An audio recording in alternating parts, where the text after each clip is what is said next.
हाय नमस्कार, स्वागत है आपका चैनल में। और आज जैसे कि हम जानते हैं कि so much confusion in Indian counselling, और आज जब सुबह 7 तारीख की सुबह है तो हमको मालूम ही है कि एमसीसी की चॉइस लॉकिंग का वेट हो रहा है, क्योंकि कल एक नई लिस्ट आ गई एनआरआई अप्रूव कैंडिडेट्स की। और बहुत एक शब्द कंफ्यूज कर रहा है कि सेकंड डिग्री रिलेटिव भी चला दिया गया है। और आई थिंक वो लोग जो कि बोनाफाइड गार्जियनशिप का लेटर ले आए अपने गार्जियन से जो बाहर का है, और पीछे से ये सब किया गया, स्पेशली मेंशन किया गया पर कौन से बच्चे हैं जो उस कैटेगरी में आ रहे हैं। और फिर एमसीसी ने बोला कि पहली प्रायोरिटी दी जाएगी एनआरआई वर्ल्ड को और एनआरआई किड्स को। अब एमसीसी के सॉफ्टवेयर में तो वो डिफ्रेंशिएट करने की ऑप्शन ही नहीं है, तो फिर क्या होगा भगवान जाने। क्योंकि जब आप एनआरआई अप्लाई हो जाते हो तो फिर तो आप बस एनआरआई की आपको ऑप्शन मिल जाती हैं। अब जितना हमने रजिस्ट्रेशन करा है, आप अप्रूव हो गए हो, लेकिन क्या एमसीसी इस बात का ध्यान रखेगी अलॉटमेंट करते समय? बिकॉज जब आप प्रायोरिटी लिखते हो ना, इसका मतलब ये होता है कि अगर एनआरआई वर्ल्ड है उसके 100 नंबर भी हैं, 200 नंबर हैं, और एनआरआई स्पॉन्सर के 500 नंबर है, तो भी सीट पहले मिलेगी एनआरआई वर्ल्ड को, जो कि कई जगह पर होता है जहाँ पर प्रायोरिटी सिस्टम होता है, लाइक हरियाणा काउंसलिंग। सो एमसीसी क्या करेगी भगवान जाने। बट फिलहाल मैंने कहा आज थोड़ा मामला ठंडा है तो आपको एक नेपाल का वीडियो बनाया तो which is always says the 30 state of India and more और less Indian environment, Indian language, Indian food, but definitely 1 year extra in education because of the additional internship that you are suppose to do. और technically वो जो tenure है वो थोड़ा सा और बढ़ जाता है, क्योंकि फ़िलहाल आपको वहाँ पर आके FMG एग्ज़ाम देना है, जो इंडिया में फ़िलहाल नेक्स्ट अभी लागू होना है। देखिए, सबसे पहले मैं फिर से समझाऊँ, क्योंकि आप बच्चों को बहुत फ़ोन आ रहे हैं, मेरे पास भी फ़ोन आते हैं, समझा थक जाता हूँ, तो मैं एक कॉमन वीडियो बना दूँ।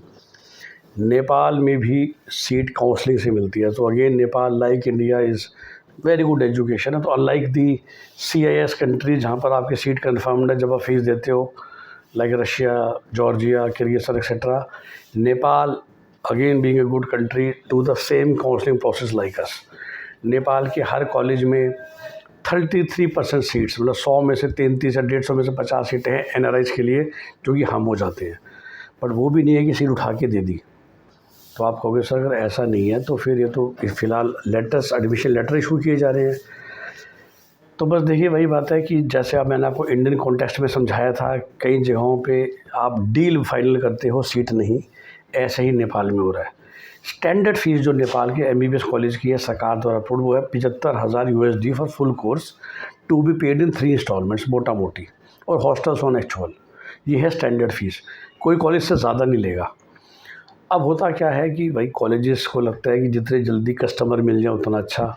सो जब आप अभी बात करते हैं तो गिव यू अ डिस्काउंट कि चलो 75,000 इंटू 82, अगर 62-63 लाख बनते हैं, आप हमें 52 दे दीजिए, 50 दे दीजिए, 55 दे दीजिए, और आपको डिस्काउंट मिल जाता है।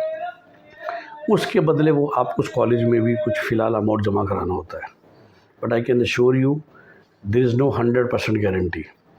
तो हाउ डू स्मार्ट और इंटेलिजेंट कंसल्टेंट लाइक अस से बच्चा आया, हमें पर सारे फिर से 3 साल की कट ऑफ्स होती हैं, जो नेपाल में भी किस रैंक पे कौन सा कॉलेज मिला था।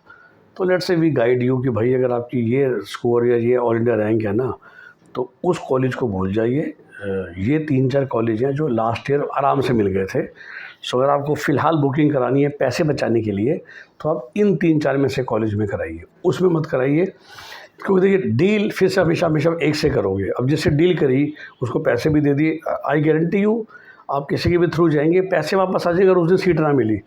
बट होगा क्या कि आप काउंसलिंग करने काठमांडू पहुंचे हुए हैं, पता चले कि आपने डील कर रखी थी कॉलेज नंबर A से, उसकी सीट आपसे पहले ख़त्म हो गई, वो पैसे वापस आ जाएंगे। बट अब कॉलेज नंबर D जो आपको मिलेगा उसको तो पूरे $50,000 देने पड़ेंगे ना, तो जो आप उसके लिए शायद मेंटली तैयार नहीं थे। तो 2 क्रिटिकल चीज़ें हो जाती हैं कि क्या उस समय अच्छा भाई आप घर से कुछ सोच के गए हो कि मेरा इस कॉलेज में एडमिशन हो जाएगा, लेकिन वहाँ पर वो नहीं मिला, तो कितना बड़ा झटका होता है। मतलब आप शायद अपने पड़ोसियों को बता चुके होते हो कि मैं तो KMC में जाने वाला हूँ, मैं मणिपाल पोखरा में जाने वाला हूँ। तो उस दिन भी काउंसलिंग हो रही होगी नेपाल में भी, और पहले नेपाली बच्चों को सीट मिलती है। फिर आप धीरे धीरे समझेंगे कि जब नेपाल से रजिस्ट्रेशन स्टार्ट होगा 2 तरह से बच्चे अप्लाई करेंगे। एक वो भी होता है जो नेपाली बच्चे होते हैं, बिकॉज वो अपना एग्ज़ाम देते हैं तो उनको बोलते हैं थ्रू रूट 1 हम जाते हैं थ्रू रूट 2 के। एक और भी गेम है कि नेपाल में जाने के लिए we should be general qualified in this year. So आपके 144 से ज़्यादा मार्क्स होने चाहिए, चाहे आप कैटेगरी के बच्चे हैं, वो भी 2025 में 24 और 23 का नीट नहीं चलता है, जो बाकी अब्रॉड कंट्रीज़ में चल जाता है। अब इस रूल के साथ एक वो भी आ जाती है कभी कभार आपके लिए से 135 है, कैटेगरी के बच्चे हो आप, तो आप इंडिया में क्वालिफाइड हो as per Indian rule, but आप नेपाल में नहीं चलोगे। फिर आप प्रायोरिटी 1 वाला फॉर्म भर के नेपाल का पेपर दे दोगे। तो नेपाल का पेपर दे दिया आपने और इंडिया में आप वैसे क्वालिफाइड थे तो आपका काम चल जाएगा। नेपाल में डायरेक्ट एडमिशन के लिए you should be category qualified, sorry general qualified, पर अगर नेपाल के पेपर दे दिया तो फिर वो चीज़ बाईपास हो जाएगी। ये उस केस में जब आपके 113 से 144 के बीच में इंडिया में और आप कैटेगरी के बच्चे हो, समझे बात को। अब ऐसा नहीं कि जनरल कैटेगरी के 125 नंबर है तो ये रास्ता अपना लें, फिर तो आप इंडिया में नीट क्वालिफाई नहीं हो तो फिर बाहर जाके क्या करोगे, फिर तो बाहर ही हो गए काउंसिल MBBS से इस साल के लिए। अगर आप इंडिया में ही क्वालिफाई नहीं हो, बीच में जनरल कैटेगरी 144 प्लस, बाकी सब 113 प्लस, इस महीन चीज़ का ध्यान रखना। अब जैसा मैंने कहा कि उस दिन वहाँ भी काउंसलिंग हो रही होती है। एक्सपीरियंस हम जैसों का यही है कि हमको ये पता होता है इस रैंक पे पिछले सालों 10 साल पहले कभी जाना भी नहीं चाहिए, पिछले 2 साल में किस बच्चे को आराम से सीट मिल गई। तो मेरे पास एक स्टूडेंट आया, मार्क्स बहुत ही कम है, मतलब बहुत ही कम है। अब उसको भी ये जिद थी कि सर KMC मिल जाए या कोई और कॉलेज मिल जाए, एंड भी वो नहीं मिलेगा। तो मैंने बहुत बार समझाने की कोशिश करी, उससे बाकी कंसल्टेंट तो कह रहे पक्का मिल जाएगा। मैं कहा बस आप पैसे दे दोगे, और मैं कहा शायद वो बंदा पैसे वापस भी करा देगा, आई होप सो। लेकिन उस दिन आपको झटका पड़ेगा, क्योंकि आपको यही नहीं समझाता कोई कि नेपाल में भी सीट काउंसलिंग से मिलती है, जो नेपाल की इंटरनल काउंसलिंग है, और खुला दरबार नहीं है उस दिन।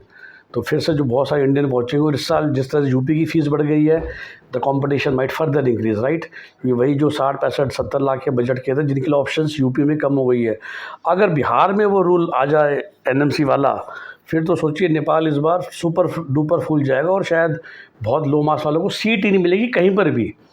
बट अगर बिहार, क्योंकि बिहार के 500 बच्चे, जैसे मैंने कहा ना, वो 1000 बच्चे जो बिहार में सीट लेते थे, वो सब में नेपाल की तरफ भागे। नेपाल में है टोटल एनआरआई की 600 सीटें। और जब से ये बिहार का ये रूल आया था 4 दिन पहले, नेपाल के डिस्काउंट्स प्रैक्टिकली ख़त्म हो गए थे। अब और जब डिस्काउंट ख़त्म हो गए हैं तो फिर बुक करके क्या करोगे। फिर तो जिस दिन काउंसलिंग होगी उसी दिन चले जाना, just higher a good consultant and go on that day for your counselling. वो भी पॉसिबल है। अभी हम इसलिए बढ़ते हैं आगे ताकि हम पैसे बचा सकें, that is the only reason, ठीक है ना। उसके अलावा कोई फ़र्क नहीं पड़ता कि आप अभी पैसे दो या बाद में पैसे दो। This is the advice which I give to everybody, okay. इस समय जो आप कर रहे हो वो होते हैं 5, 7, 8 लाख बचाने के लिए, और इसलिए लेकिन बहुत ज़रूरी है कि आप उसी कॉलेज में अप्लाई करें। अच्छा कंसल्टेंट आपका होगा, आपको बता देगा कि आपके मार्क्स पे इन्हीं 2-3 कॉलेज में चांस है, तो उसमें से चूज़ कर लो। आपकी मर्ज़ी नहीं चलेगी। ऑफ कोर्स अगर आप 300 प्लस वाले हैं तो आपकी मर्ज़ी चल जाएगी, आपको कोई भी कॉलेज उस दिन नेपाल में मिल जाएगा, ठीक है। आई होप ये सब चीज़ें आपको हेल्प करेंगी to take your decision, specially in the coming months. अभी तो नेपाल की प्रोसेस स्टार्ट भी नहीं हुई है। एंड आई ऑलवेज से कि आप जो इंडिया में ट्राई करना चाहते हैं पहले कर लो, उसके बाद भी आप जा सकते हैं। It is a matter of saving that money. ये आपको पता ही है कि इंडिया में बहुत ही कम नंबर है, मुझे 1 से नीचे या 1.1 से नीचे सीट मिलेगी नहीं, और मैं इतने पैसे खर्च नहीं करना चाहता। तो फिर आप बुकिंग करके अपने 5-7 लाख और भी बचा सकते हो। तो ये है सारी लॉजिक कि why you should approach Nepal, how to approach Nepal, and what is the entire process. Hope कि वीडियो आपको समझ में आया, अच्छा लगा तो लाइक और शेयर कीजिए, चैनल को सब्सक्राइब करके रखिए। जैसे मैं बाबर कहता हूँ, we help students for abroad MBBS also, we do everything practically in education. Personally speaking, I love sending students for BTech and MBAs for Ivy League colleges. हम वो काम भी करते हैं which we call premium counseling services for grade 1 countries. हम MBBS abroad भी करते हैं। MBBS इंडिया में तो आपको बहुत प्यार मिलता है, MD/MS इंडिया में मिलता है, इस साल से BDS इंडिया में मिलने लगा। MDS हमने इस साल लॉन्च अभी नहीं करा अभी तक, शायद वो चीज़ छूटी हुई है। MDS इंडिया BTech एडमिशन्स हम करते हैं, नॉन प्रीमियम अब्रॉड एडमिशन्स हम करते हैं। तो सिर्फ अगर बहुत पूरे एजुकेशन की बात करूँ तो शायद वही MDS इंडिया है जो फ़िलहाल हमने छोड़ रखा है। And definitely then BHMS BMS मैं नहीं कर रहा, मैंने आपको बताया था। तो शायद ये 2-3 चीज़ें जो छोड़ रखी हैं। बाकी design India, law India, BTech India हम करते ही हैं, both premium counselling and non premium support, okay. तो उसी के अंतर्गत वीडियोज़ देखिए सारे मैं नहीं बना सकता, काम भी करना है, बाकी सब भी करना है। अकेला क्या क्या बना हुआ, मैंने बहुत कोशिश करी कि बाकी टीम मेंबर्स बनाए, लेकिन वो बात आ नहीं पाती है, तो फिर लोगों को भी खैर मज़ा नहीं आता शायद वो सुनने में। तो इसलिए आप वीडियो से मैं ये कहना चाहता हूँ, करते हम बहुत कुछ हैं, वीडियो में सबके नहीं बना पाता। ओके, आई होप कि MBBS नेपाल की आपको सारी प्रोसेस क्लियर होगी। 2 यूनिवर्सिटीज़ हैं, Tribhuvan Kathmandu. Tribhuvan is a government university, Kathmandu is a private university. कुछ कॉलेज है जो त्रिभुवन से एफिलेटेड है, कुछ कॉलेज है जो काठमांडू से हैं। These are technicalities, I don't think कोई मेजर फ़र्क पड़ता है इस चीज़ के मद्देनज़र। आप, मैंने बोला कंफर्ट देखिए, अपने मार्क्स देखिए, अगर पैसे बचाने हैं तो कनेक्टिविटी देखिए और उसके हिसाब से अपना फ़ैसला कीजिए, ठीक है ना। पढ़ाते हर कॉलेज वहाँ पर अच्छा है, बिकॉज जैसा मैंने कहा वो तो एंट्रेंस देके एडमिशन दे रहे हैं और 66% बच्चे आपकी क्लास में नेपालीज़ होंगे जो अपनी फ़ीस जो उन्होंने भरी है उसको लेके बहुत कॉन्शियस है। तो क्वालिटी को लेके, बाकी सब चीज़ों को लेके नेपाल की किसी भी कॉलेज में कोई दिक्कत नहीं है। Okay, have a nice day, bye bye.